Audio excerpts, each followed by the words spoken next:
ഏറ്റവും പ്രധാനപ്പെട്ട കാര്യം വളരെ വിസിബിളായ വികസനം സംഭവിച്ചു എന്നുള്ളത് തന്നെയാണ്. നേരത്തെ അനു സാർ ചൂണ്ടിക്കാണിച്ചതുപോലെ ഇപ്പം എന്താണ് എന്ന് മറ്റൊരാളോട് പറഞ്ഞു കൊടുക്കേണ്ട കാര്യമില്ല എന്ന നിലയ്ക്ക് വികസനം സംഭവിച്ചിട്ടുണ്ട്. 10 വർഷം എന്ന് പറയുന്നത് വളരെ പ്രധാനപ്പെട്ട ഒരു സമയമാണ്. അതിൽ കൃത്യമായി മുന്നോട്ട് വെക്കാനുള്ള കാര്യങ്ങൾ ഉണ്ടായിട്ടുണ്ട്. പക്ഷേ അതേ സമയത്ത് തന്നെ ചില വകുപ്പുകളെക്കുറിച്ച് വലിയ തോതിലുള്ള ആരോപണവും ഉണ്ടായിട്ടുണ്ട്. ആഭ്യന്തര വകുപ്പിനെക്കുറിച്ച് വലിയ ആരോപണം ഉണ്ടായിട്ടുണ്ട്. മുഖ്യമന്ത്രിയുടെ നവകേരള യാത്രയുമായി ബന്ധപ്പെട്ട് നടന്ന രക്ഷാപ്രവർത്തനത്തിൽ വലിയ വിമർശനം ഉണ്ടായിട്ടുണ്ട്. പോലീസിനെ മാറ്റി നിർത്തി ക്രമസമാധാനം കയ്യിലെടുക്കുന്ന സഖാക്കളെക്കുറിച്ച് വിമർശനം ഉണ്ടായിട്ടുണ്ട്. നിങ്ങൾക്ക് ആഭ്യന്തര വകുപ്പിനെ വിശ്വാസവും വിലയുമില്ലേ എന്ന് കേരളത്തിലെ ജനങ്ങൾ തിരിച്ചു ചോദിക്കുന്ന തരത്തിലുള്ള പ്രശ്നങ്ങൾ ഉണ്ടായിട്ടുണ്ട്. ആരോഗ്യവകുപ്പുമായി ബന്ധപ്പെട്ട് വലിയ വിമർശനങ്ങൾ ഉയർന്നിട്ടുണ്ട്.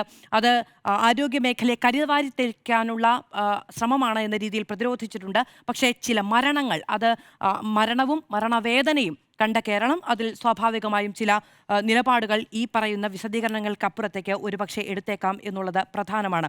ഇനി കോൺഗ്രസിനെ സംബന്ധിച്ചിടത്തോളം സർക്കാരിൻ്റെതായ പരസ്യങ്ങൾ വരുന്നു. ആ പരസ്യങ്ങൾ, അതിൻ്റെ ചട്ടം, അതിൻ്റെ നിയമം, കാര്യങ്ങൾ പറയാം. ഇനി അതിൽ വിയോജിപ്പുണ്ട് എങ്കിൽ അതിൽ കോടതിയുമായി ബന്ധപ്പെട്ടോ നിയമ നടപടികളിലേക്കോ പോവുകയും ചെയ്യാം. പക്ഷേ അതിനപ്പുറത്ത് അതിനോട് പരിഭവിച്ചിട്ട് കാര്യമില്ല എന്നുള്ളതാണ് മുന്നോട്ട് വെക്കാൻ കഴിയുന്നത്. എനിക്ക് ഓർമ്മയുണ്ട്, പ്രതിപക്ഷ നേതാവായി വരുന്ന സമയത്ത് വി.ഡി. സതീശൻ പറഞ്ഞത് പോസിറ്റീവ് പൊളിറ്റിക്സ് ആയിരിക്കും കേരളത്തിൽ പ്രതിപക്ഷം പയറ്റുക എന്നുള്ളതാണ്. പ്രാവർത്തികമാക്കാൻ ശ്രമിക്കുന്നത് പോസിറ്റീവ് പൊളിറ്റിക്സ് ആയിരിക്കും എന്നുള്ളതാണ്. കഴിഞ്ഞ 5 വർഷത്തിനിടയിൽ എന്തിന് ഈ തെരഞ്ഞെടുപ്പിന് മുന്നിൽ നിൽക്കുമ്പോഴാണെങ്കിലും അതിലേക്ക് ഊന്നുകയാണ് ഒരുപക്ഷെ നല്ലത് എന്ന് വിചാരിക്കുന്നു.